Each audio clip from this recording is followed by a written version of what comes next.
How's it going, people? Welcome back to the channel and welcome back to the Supporters Club. It's the transfer window, so you know what this discussion is going to be all about, and it's a positive discussion. It's a very much renewed Arsenal in a transfer window, something I've never seen before. We've confirmed Kai Havertz, much debate about that signing, much confusion about that signing, but 65 million.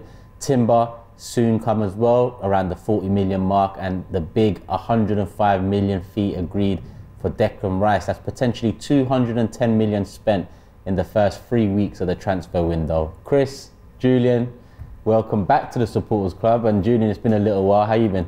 Yeah, I've been good. I feel probably not exactly the same as the players, but I think it's also intense for supporters as well. So in the same way that players do need a break, it gets mentally exhausting. For me, last season was emotional, as it was for all of us, and yeah, I took 3-4 weeks off and tried to bury my head and not listen to Arsenal news. But of course, being an addict, eventually it gets back. You don't even need to be an addict to be finding out about the Arsenal news, Chris. I mean, season's mentally exhausting for fans too, but the transfer windows ain't much better in terms of exhaustion mentally. This one's been somewhat different. We talked a couple of weeks ago now, Chris.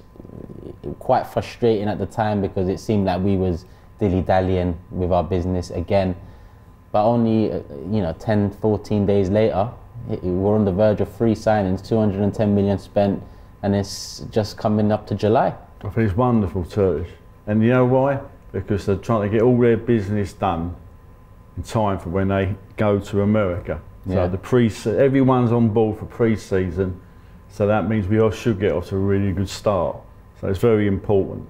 It's fantastic. I mentioned how important being proactive is. It's as important as how much you spend and the quality you go for. I think you need to be proactive, and you've both supported Arsenal for a hell of a long time, a lot longer than I have. Is this something new to you as well? Because to me it does feel like, and the title of this Supporters Club is this a new era? It does feel like we're heading into a new era for Arsenal, Julian. Yeah, I think, is it new for us? I mean, knowing about transfers is pretty new for us, wouldn't you agree? Because when we were growing up, the first you knew about a transfer was when you read about it in the newspaper in the morning. Yeah. And now you know about almost every single detail as it goes. And you were saying that this is a new era, this is the first time it's happened. But for me, it feels similar to last season's pre-season, and that for me was the beginning, because we did do our business early last season, and I didn't really appreciate until last season the importance of getting these players in before pre-season. I remember a few years ago, I think we lost to Man United. We got hammered by them. Was it one of the 6-2s or whatever? And then we did sort of the 5. That's when Mikel came in. Yeah, when Mikel came. And they were 5 knee-jerk reaction signings. Seka, Andre Santos, Park Chu-young. Yeah, and we needed something, but we left it too late, and the season already started. And our season was almost done before they arrived, regardless of how good or bad they are. Whereas last season, we brought these players in early. They came to America. We saw how good they are. I mean, last season might have been a surprise for a lot of people, but after we went on that US tour and we saw those performances, even in friendlies, it didn't surprise us what followed. Yeah, I mean, I was definitely riding a wave in Orlando. At the time, I didn't think much of pre-season because I've seen teams, including Arsenal, have a great pre-season and then a poor season, or a poor pre-season and then a great season. But you're right, the performances in Orlando, getting the players in early before pre-season even started, it helped so much in terms of starting the season strong. And look at the way we did start the season in comparison to the season before and seasons before. Yeah. Chris, Julian's right. You know, this new era, if we do look back and say it is a new era for Arsenal, we'll probably look back at that transfer window, the 2022 transfer window, as the change in format, let's say, of the ownership and board and how they approach the transfer window, being proactive, getting their targets in early. But that 105 million fee, that is something that I never expected Arsenal to. All my Arsenal life, I never thought I'd see the day when Arsenal pay £100 million for a footballer. Yeah. I mean, people just when you think about how much that is, and I think that's the 5th time Arsenal broke the British transfer record in their history. So Mr. Rice is in quite a good company, and he should be quite, you know, that's a proud thing of 100 million Arsenal football. If I told you that 3 or 4, you would have laughed your head off. Yeah, and the reason I would have laughed my head off is because of the ownership more so than the ability to spend that, because something I've banged on about for years, and Julian knows this, is the ownership, and is my belief that they've held the club back for an awful long time. And yes, there's a debate about whether, you know, they was waiting for full ownership and so on, and yes, you know, there's evidence to say since full ownership they have changed their ways.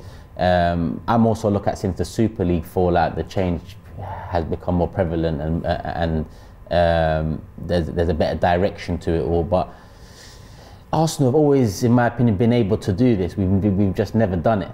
We're a massive club, we make a hell of a lot of money, but finally, Julian, you know, we're flexing. That's something I've just wanted Arsenal to do, and there's no divine right that we do this now and we win the league next season. There's only one winner in the league, and we're going up against a giant in Man City and other giants too, who have fallen off over the years, but financially, you know, they can still live with the best of us. But it does feel like that 100 million fee, Julian, is a very different, you know, Arsenal. It's a very different approach from the Kroenkes.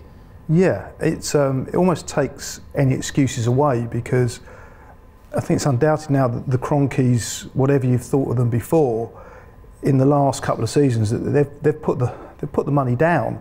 So now it's kind of, we've always had an excuse. Well, look at what City spent.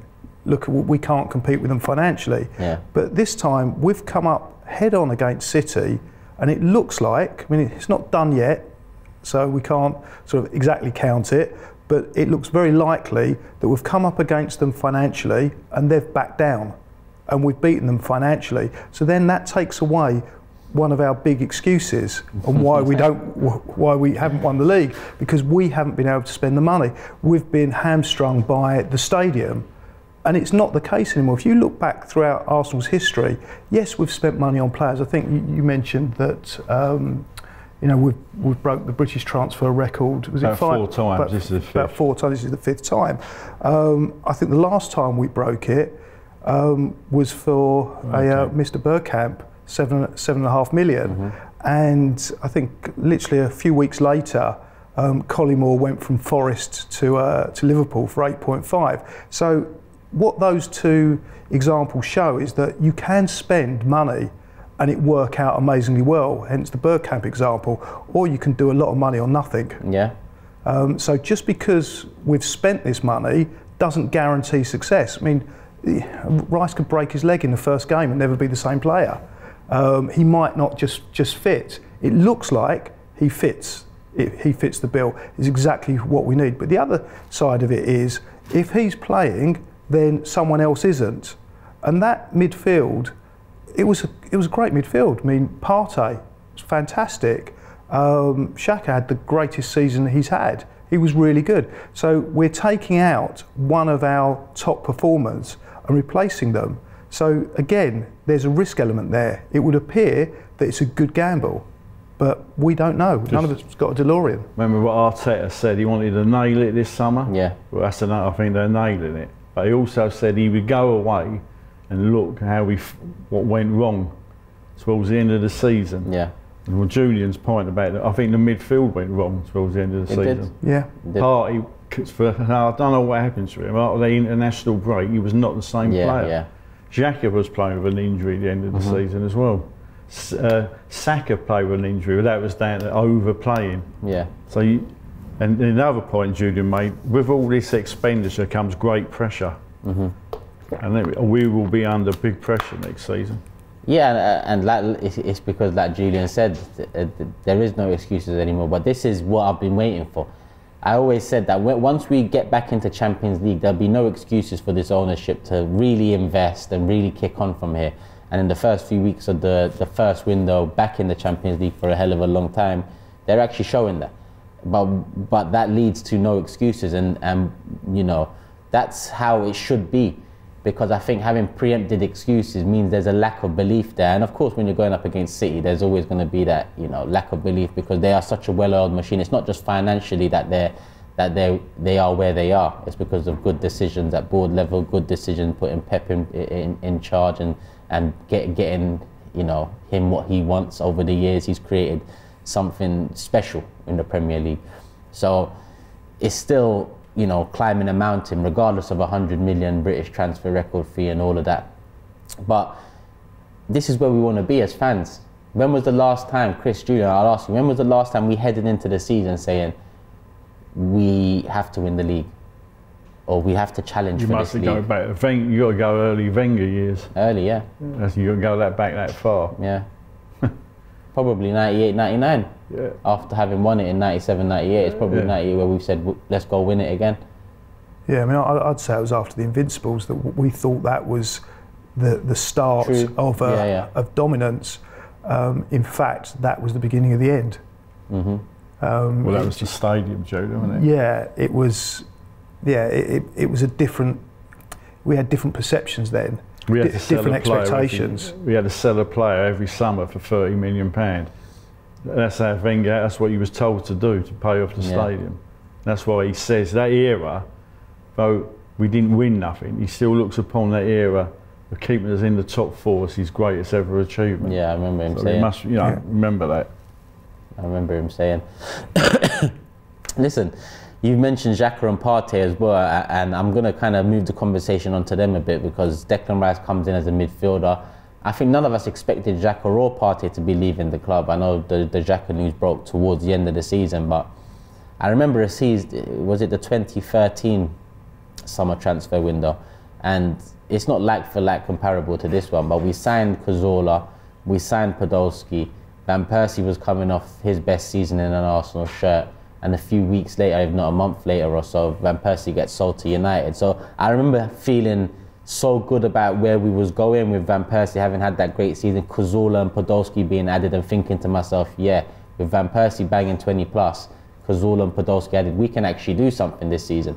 Then Van Persie gets sold and the rest is history. He wins the United's last league title. Xhaka and Partey, I'm looking at it in a similar vein, not because of, they are important to Arsenal. I don't think they're as important to Arsenal as Van Persie was at that time. But Declan Rice coming in and Xhaka and or Partey leaving could leave us light. Do you think that is the wise thing to be doing, Julian? Losing two of the three midfielders you had in a title challenging season, or? Absolutely not. I would want to keep both of those. It might be out of Arsenal's hands. Xhaka appears like he wants to go. The last thing you want to do is keep a player there that doesn't want to be there. But if you look back at what went wrong for Arsenal, what went right for City, you look at the injuries that City had, and you look at the injuries that Arsenal had. I think there were 6 Arsenal players that missed more than 10 games last season. There was 0 City players that missed more than 10 games for them. Now you can look at the reasons why it can be unlucky, not unlucky. Sometimes it's out of your hands. But for me, one of the biggest determinants of that is that they had a bigger squad that Pep trusted. So he was able to swap players over and rotate, and it took less pressure off them. The more you play, the more likely you are to get mentally tired, physically tired, and pick up injuries. Arteta, for whatever reason, felt that he had a nucleus of maybe 12 or 13 players he could call on. He couldn't swap them out, hence why you had Saka playing the games that he did and the tail off that he had. So if you can bring in not just this idea of squad players, they're not squad players as in reserves, it is a squad. And if you can rotate those players, and you can have Partey one game and you could have Rice another, and that way you're keeping them fresh. They're both first team players, but they're able to complement each other, and you might not necessarily play one in a whole game. You might rotate them during the game, and it just freshens it up. It keeps the competition going, because if you've got this first 11 and you've got reserves, you're putting yourself under a pressure, and also the first team players feel a little bit too comfortable. So if you can keep them, then great. However, we do live in the real world. There is financial fair play. It is a business, and the reality is we would love to keep them. As supporters, we don't always see that, But the reality of the business and the football world and financial fair play is that we might have to sell them. So who would you keep if you had to keep one, Xhaka or Partey? I'd probably keep Partey. Partey. Yeah, Due to quality. but that's because of the fact Xhaka seems to want to go. Yeah, with the limited minutes potentially next season. I'd keep Xhaka. You'd go the other end, yeah. Because Partey, he's a bit extreme. He can either be very good or he can really stink the place out. Yeah. And his injury record's not great. It hasn't been over the years. But Xhaka's more durable. I mean, if he wants to go back, who are we to say, well, you can't go back? Perhaps his family want him to go back to Germany. That's unfortunate. Yeah. But then I suppose if you sell those two, then you're going to have to buy another midfield player. Yeah. E.g. Lavia at Southampton. But we all wanted two without thinking we're selling those two. But that means, though, in pre-season you're starting from scratch. Midfield wise. It's like it's a blank sheet, and you got to start again. Yeah. And they've got to connect together. You don't know how they're going to play together either. Yeah. And one thing, you don't want to change too much. One thing I think we can all agree on is that last season, for the majority of the time, it worked. They played well. Yes, they fell away, but it wasn't a case of, like it was a few seasons ago, let's just get rid of all of them and start again. We've got a great nucleus of a team. I don't think we want to dramatically rip the heart out of that team. We want to make a few amendments, a few additions, improve it, and maybe not take away the core of it before we do that. Yeah. We can gradually phase them out. No, I agree. I compared it to that 2013 summer window. I don't think losing them would be as detrimental as losing Van Persie. I just think that, like you said, you don't want to rip the heart out and have to rebuild and refine that chemistry where you can keep at least one of them and bed the new signings a bit better. It does look like, with the news of Xhaka and Partey, that his midfield three will be Rice, Havertz, Odegaard. That's the gist I'm getting from it all. But we can only see, with Havertz, Chris, we've talked about him a couple of weeks ago.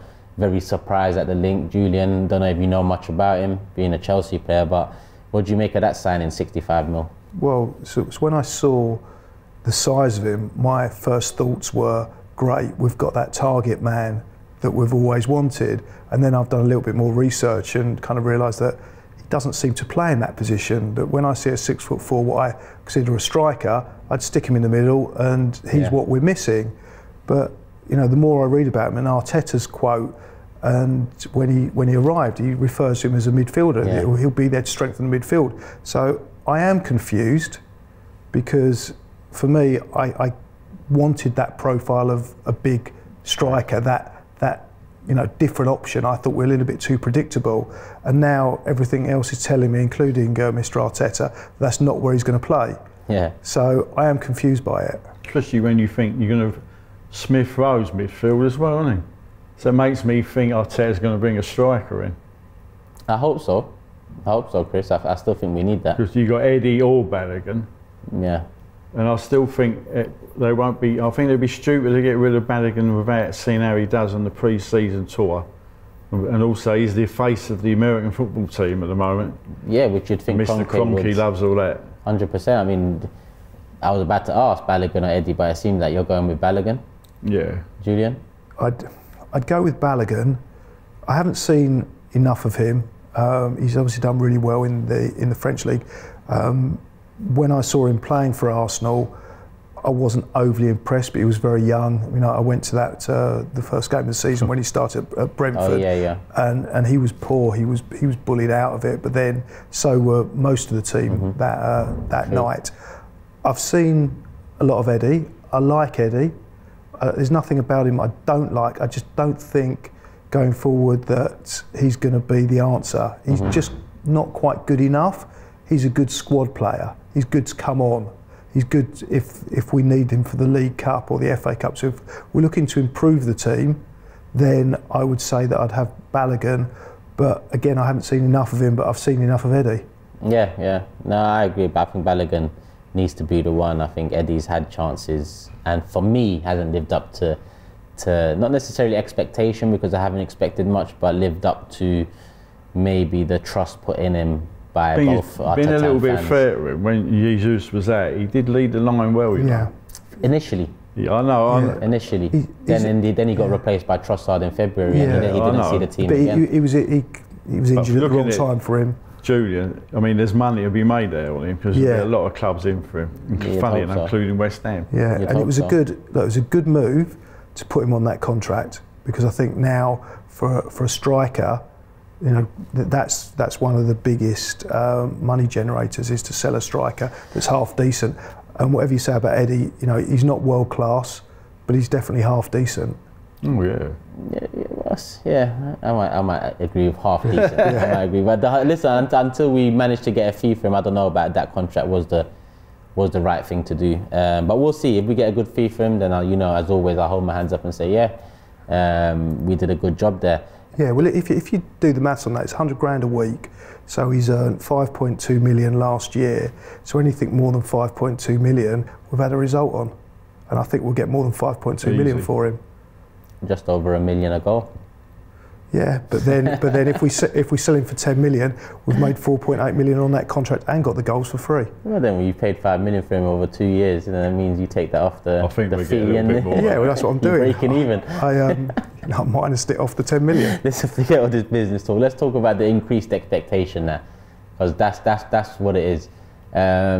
With the change in, not necessarily philosophy, but with the change in approach in the transfer window, the money we're spending, the fee for Declan Rice, the expectation is going to go through the roof. Opposition fans will be saying you must win the league, but Arsenal fans, I believe we should be saying the challenge for the league. We should, you know, get a better points tally than last season now, because if you get a better points tally than last season, then you could very much win the league. We wasn't far off it last season. I know City dropped points in their last two and they was comfy thinking about their FA Cup and Champions League finals, but a better points tally, but the expectation has gone up now. With that expectation, pressure rises for Mikel Arteta. He's got 2 years left. Is this a good thing? Because for us fans, seeing Arsenal move like this in the window is definitely a positive thing.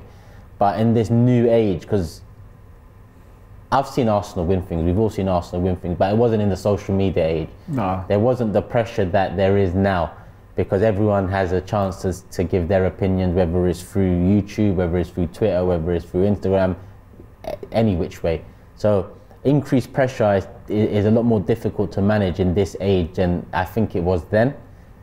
Do you think you know, Mikel Arteta is the type of manager to thrive? Because he has thrived under pressure in his early years at Arsenal. Julian, do you think the increased pressure, increased expectation is a good thing for us? Yeah, absolutely. Because there's one thing that I've hated over the last few years when we were poor, is the apathy. There is no pressure. For me, going to games, even the ones we've lost, when it matters, football's about emotions. Yeah. The worst thing I've had going to Arsenal, I think we were discussing it off air, was when we played City on that Thursday night after the League Cup. Awful. And we couldn't give, like me personally, I couldn't give away tickets. The ground was, I mean, it was really weird that when I was growing up, they would put out an attendance of sort of 35,000, where there'd obviously be 55,000 in there. It would be full to the rafters, whereas they announced 59,000 and the place was half empty. Yeah, different times. And I remember we lost that game, but I can't remember any of the goals. All I remember was the conversation I had with the guy next to me, because we chatted about things unrelated to football for most of the game. No one cared. So to be put under pressure is what we go to football for. What we're waiting for. You know, the misery of kind of wanting the game to end and the expectation levels and the hurt is part of why we go. Yeah. The reason why people didn't go back then and why I couldn't give away those tickets for nothing is because no one cared. Apathy. So I think we all thrive on pressure. That's what football's about. That's the greatest thing Arteta's done, isn't it, really? Raise the bar. Raise the bar. There's no apathy at Arsenal now. Yeah. I mean, the ground's rocking, isn't it? It's wonderful. Happiness and expectation. Yeah, and misery. We had misery at the end of the season. Yeah. But in order to get that misery, we had to have expectation and glory to begin with. I think Arteta thrives on that, by the way. That's Yeah, I think he's the sort of man who wants pressure. And going back to that game, that was the night Arteta really made up his mind. If I come back here, I'll get this club back to where it belongs.